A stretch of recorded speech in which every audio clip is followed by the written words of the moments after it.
Hello everyone and welcome to another video here in the channel. My name is Abraham Leal and today we're going to continue with the environment, but there's a couple of announcements before we jump into that. First of all, today is the last day to submit your portfolio for portfolio review. This is going to be the first portfolio review of the year. The link should be here down in the description. Just go in there, drop a file, drop a folder, just point me towards your portfolio and we'll review it in the next couple of days. We remember that we have only one portfolio review per month, so the next one's going to be all the way until the middle of February. So if you don't want to wait all that time, make sure to submit down here. Now, this is where we left off on this project right here, and don't worry, it's not dead. There's 3 projects that are ongoing right now, and we're gonna be like doing the projects sometimes, and then we're gonna be doing like special videos like what we did yesterday and the day before, announcements, all that stuff. But we have this guy, the environment. We have the little character, the cute render thing, and then we also are gonna restart or bring back to life the what's the word? The lighthouse, which was a project that we were doing last year, at the beginning of last year, and unfortunately it had to drop.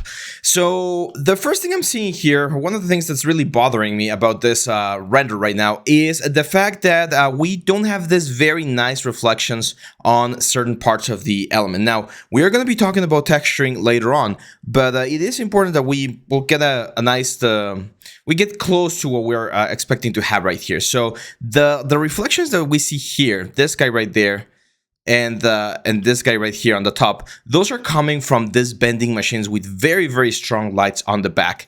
And even though we don't have, or we're not going to model the bending machine, we can add the light. So I'm going to add an area light. I'm going to bring it all the way back here. I'm going to make it big like this. There we go. And that's going to be like my first bending machine. If you want to be perfectly or as close as possible to the reference, we can look through selected and just scale this down so that it fits the bending machine like size, which is right around there, I would say. Control D, and that's going to be the second one right there. That one's a little bit smaller. There we go. Now, there's an interesting thing about this. Well, first of all, I think they need to be a little bit further back. So probably around where they are in the image, so right around there. And if I were to render this right now, we wouldn't see a single difference. It's going to be exactly the same. And the reason is usually when you're working in real world scale, it takes a little bit of time or it takes more potency, more strength on the lights to really fill the image the way you want it to. So I'm going to select this guys right here. Let me move pure ref to the other side. And if I increase the exposure, let's say it's something like an 18, and I render now, you can see that now we're seeing the reflection here on the borders of the element, which is really close to what we have here on our image. Look at that. Okay, so I'm going to do the same thing for this guy right here. I'm going to say 18 again. And that should give us a longer effect on this side. There seems to be a third bending machine a little bit farther out.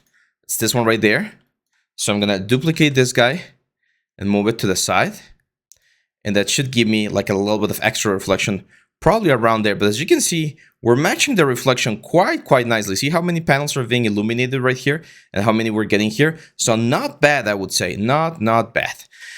Now, if you want to learn a little bit more about lighting and rendering is one of the most important skills you can have as a 3D artist, because it doesn't matter how good you are at sculpting or how good you are at modeling. If you can't like present your work in the best possible way, then you're gonna suffer in the competition. Is gonna eat you. So if you want to learn that, we do have an epic bundle, and inside that epic bundle we do have the character or the cinematic lightning guide as well. Hey guys, we have some great news for you. We know how important it is to prepare yourself and keep learning amazing skills to improve your portfolio, and that is why we're offering a super epic bundle of our best 50 courses for you. This epic bundle is available through ArtStation. It contains all of the videos and project files for our top 50 courses. We have modeling, sculpting, rendering, rigging, animation, Maya, characters, creatures, props, substance painter, ZBrush, Unreal Engine. All of the topics that we've been covering in the past years are going to be there. Our top 50 courses are going to be included in this bundle. This bundle is at a super price with an amazing 80% discount. And we will have this bundle available throughout January. So, if you are wanting or you want to have some very nice New Year resolutions, if you want to increase your 3D levels and you want to become a master at the 3D art, then this is your opportunity. Make sure to check the link down below. There we go. So now we're gonna move on to some of the other elements that we need. And as you can see, one of the things that we really need to do is finish the tiling over here. But here's where the tricky part is gonna start, because the tiling actually has to follow a specific like inclination right here. So what I'm gonna do is I'm gonna select all of this like individual ones right here, all of these elements, and then I'm gonna combine them. I'm gonna press combine over here, delete history. And then I'm just gonna move them forward until we find the next, like, well, actually I'm gonna duplicate them and move them forward like that. And I'm gonna press Shift D. What this will do, as you can see, is it will like create the remaining elements, and I'm gonna be able to just like duplicate. But the problem is they're floating, right? They're not where they're supposed to be. Well, first of all, we need to find this angle right here. And to do that, or to properly like place this, guys, I'm gonna grab all of them. I'm gonna combine them. This might seem a little bit weird, but I'm gonna combine them, and I'm gonna move the pivot point with the letter D all the way to the back, to the border of this, guys, right here. I'm gonna rotate, and now we can rotate from that specific point, and we should be able to find the perfect angle, which is that one right there. So as you can see, that angle right there follows the exact angle that we were following everywhere else. You can, of course, move it a little bit up, for instance, if we don't want to have as much overlap, and that's it. Now, this guy right here, all of these faces, I'm gonna select all of these guys right here by double clicking. When you double click a face, you select all of the islands that are attached to that face. And these ones are gonna be a little bit smaller. They usually cut them or something. But if I try to scale them, you're gonna see that the scale, well, in this case, the scale is going in the same direction. So it's gonna make my life so much easier. However, if you wanna, if this doesn't happen with yours, you just double click over here and you change the axis orientation to object. And thanks to the inclination we give the ramp, the scale will also be inclined to that specific local axis. So I'm gonna make them smaller, but if I press W and I try to bring them down, it's gonna be a little bit difficult to find the exact position. What we can do is we can also move this to object. And now they're gonna slide back into position. So by doing that a couple of times, we should be able to find the exact size that we need, which is probably gonna be around there. I would imagine there's like and I can see it kind of like a concrete support at the end. So I'm gonna make this guys a little bit smaller, like this. So we have room on that specific area for the other part. Now, on the little like triangle things that we have here, this is where a little bit, or some of the tricky parts to start occurring, because we do need to modify things a little bit. So here's what we're gonna do. I'm gonna select these two guys and I'm gonna isolate them so that we can see where we're at. And I can see that this area right here, this triangular area that we have right here, corresponds to this like tiles right here. So I'm gonna go to the top view. And now that I'm in the top view, I'm gonna be able to see the exact line that I need to cut. And when I select this guys right here, it seems like this guy, we didn't move it. So let's just, there we go. So I'm gonna select this object and then I'm gonna go with a tool called the cut tool, this guy right here. And I'm literally gonna make a cut in the same like distance or in the same sort of like orientation that we need, which is that one right there. Okay. Now that I've done that, I'm gonna select this object only. And you can see that we pretty much need to cut the tiles and that specific element. So I'm gonna go to that new line that I just created. Okay. Select all of those lines, which you select on both sides. And I'm gonna say edit mesh, detach. And what that will do is now each one of these guys, as you can see right here, they're their individual islands. So you might already like be picturing what we're gonna do here. We're gonna select all of those islands. As you can see, we get a pivot point right there, which is perfect. And when we rotate, I'm gonna press the D to rotate the pivot point so we match as close as possible to the triangle that we need to find here, because otherwise it's gonna be a little bit tricky to find the exact orientation. Let's do that, and then very lightly just start pushing these things up.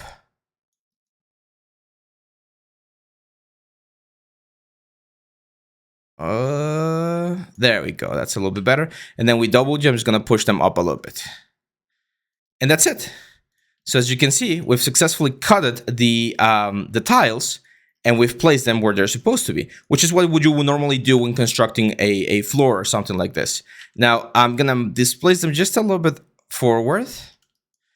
And you might be wondering, well, are we gonna have issues here because these guys are like hollow like this? And the answer is yes. However, there's a very quick way to fix this. All of those points, or all of those elements are like very basic holes, right? And if you select the object and you say mesh fill hole, that's gonna fill the object, okay? So we can just select mesh fill hole, and then all of those objects, as you're about to see, are gonna be filled. That's an n-gon, and I know n-gons are one of those like evil things that you should never have on your elements. And yeah, that's right, like you shouldn't have n-gons, but at the end of the day, they're not bad if you know where to use them. And this is one of those cases where it's perfectly fine. We can use those. If we need to avoid having the n-gons for whatever reason, we can just triangulate everything and it's gonna work just fine. Okay, it's a tile, it's on the floor, no one's gonna see the n-gon, it's not gonna modify the curvature of the object, we're not gonna smooth this object, so it fulfills a lot of the things that we normally would need for this thing. Now, of course, I'm gonna mirror this to the other side. I'm not gonna combine with the original, or actually, let's try that. I don't wanna merge, do not merge borders, there we go. Just hit apply. So we have the triangle on the other side, and there we go. Let's save real quick. And now we take a look at the render. Let's take a quick snapshot here to compare. Look at that. Now we have the tiles going down the ramp. It's not easy. It's not an easy modeling thing, by the way. Like this is one of those things that does take a little bit of extra work and extra time to really nail and make sure it looks as good as possible. But as you can see, this is looking quite nice. Now, of course, we're not going to stop here. We're going to keep going. And the next one that I want to do is this, sort of like yellowy like things that we have on the ground. I've seen that they use this for blind people or visually impaired people. I believe they use their like walking sticks to feel the texture of the ground, and they know that they can follow that path, right? And if we count, you're gonna see that it's a path with little spheres, and we have 1, 2, 3, 4, 5 spheres. So I'm gonna say it's 5 by 5s because it's a square, right? And we're gonna grab one tile, preferably one that's on a position like this guy right here. Well, here I'm actually seeing one small mistake. I'm gonna have to move this thing a little bit to the side because we need to clear this two first like elements, the first two tiles, because this is the center line through which a like a visually impaired person would walk. There we go. So I'm gonna grab this tile right here. I want this guy. I'm gonna say edit mesh, extract. Extract will, as the name implies, extract that specific mesh from the object. Oh, it seems like I extracted the face. Let me go back. There we go. So we select all of the faces by double clicking and then edit mesh, extract. There we go. So we grab this guy. We go out, and we're gonna use for this one. I think there's a couple of ways to do it, but I think the easiest one is probably to do subdivision methods just for this specific tiles. Like I mentioned that we were not going to subdivide all of the other ones because they're just like square, but for this one I think it's better geometry wise. So I'm going to go to my modeling section, mesh tools, insert edge loop, and we're going to go here, double click, and we're going to say multiple edge loops. I'm going to say 4. Why 4? Because we want 5, right? Like if you want 5 divisions, you need 4 right here. So we do 4 and 4. There we go. Then I'm going to select all of the upper faces, all of these guys right here, very carefully. Make sure you don't select any other face by accident. It's a very, very common mistake. And I'm going to press Ctrl E, keep faces together off, and I'm going to offset to create the little bumps right here. And then I'm going to hit Ctrl E again and just move them up a little bit. So when I press number 3, as you can see, we get this. We get a really, really nice, like soft, small, like movement there. I'm definitely gonna push these guys down a little bit. I don't want them to be as evident, but there we go. Look at that. We get our very nice plastic tile in a very, very simple way. Now, this might seem like magic. If you've never seen this tool before, you're like, wow, you can do that fast? Yes, and that's one of the things that I teach. I have the complete guide to Maya 2022, and one of the first exercises that we do is something very similar to this. We do a D6, a die, and we've used very similar techniques to the ones that you're seeing right here. If you want to check it out, not only do we have the epic bundle that I just showed you, we also have the Skillshare link, which allows you to watch all of our courses for free.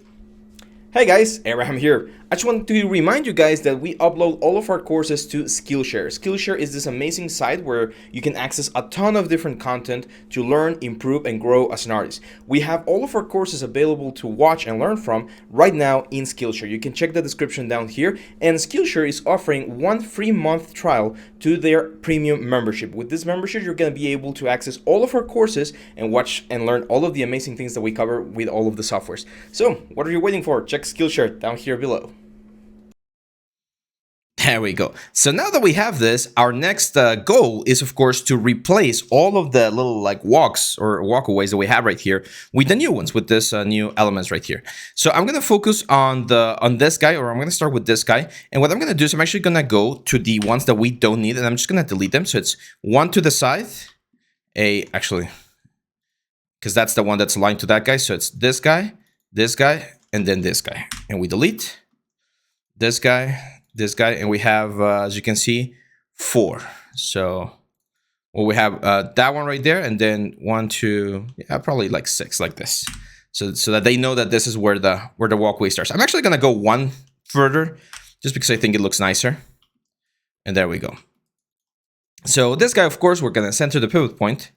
We're gonna duplicate. This is already at the proper inclination for this section. So I'm just going to manually place these guys where they're supposed to be. And here's where things are going to get a little bit tricky. Oh, it actually saved. Okay, that's great. It did save the inclination, which is great. So I'm just going to like push this where it's supposed to be. Grab these two, Control D. Just push them here. And then you can just use Shift D, Shift D. Shift D repeats the last like a special duplicate that you did. So it can save you a little bit of time if you're doing like very repetitive stuff. And there we go. As you can see, we've successfully managed to do that. Now, yes, this is definitely going to increase our resolution. You can see some of these guys are going to be really low res, and some of this are going to be quite high res. It's part of the job. A lot of people freak out when they start getting a lot of topology, but it's perfectly normal. Let's delete this guy right here. Grab this guy and duplicate. Now here, if you remember, we did change the rotation. We might have it here. No, we don't. I don't remember the exact number, but something like that should be. There we go. Perfect. There we go. Now, this, guys, we're going to go only to like the center line. Or actually, we can just select all of them. Just delete them.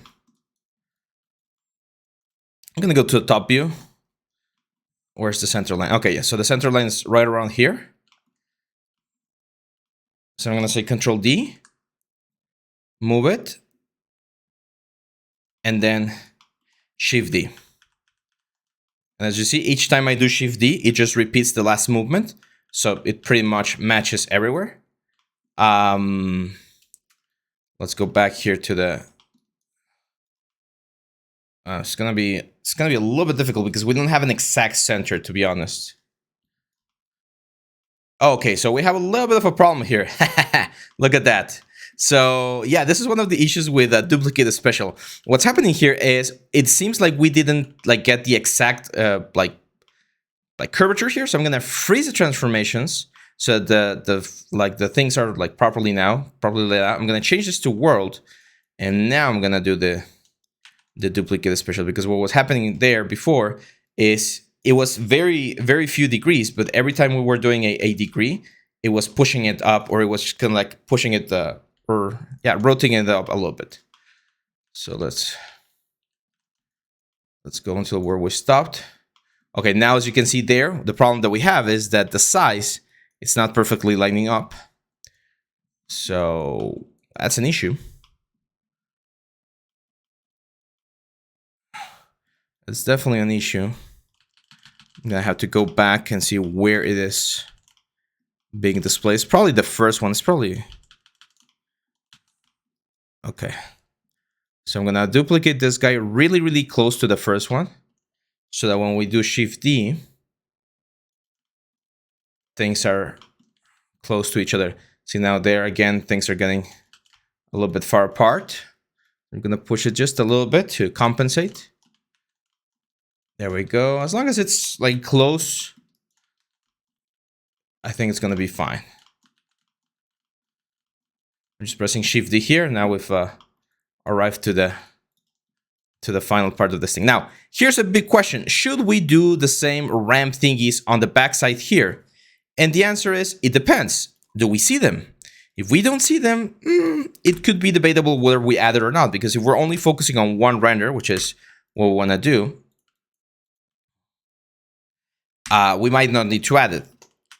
But if it's going to be a camera like zoom or something, and you're going to go all the way to the other side of the tunnel, then you probably do want to add it.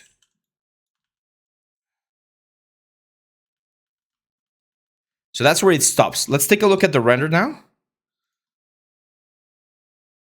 And of course, we're going to see all of these guys going to the back. And as you can see, as we go further back, like it's getting a little bit more difficult to see.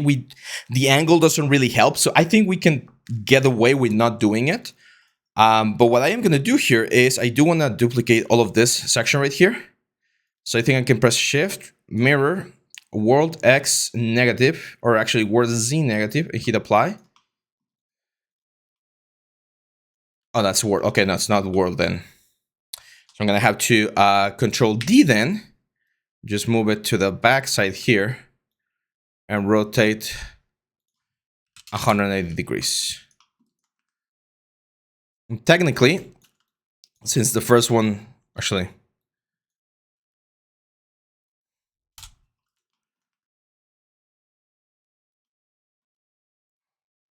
what the hell?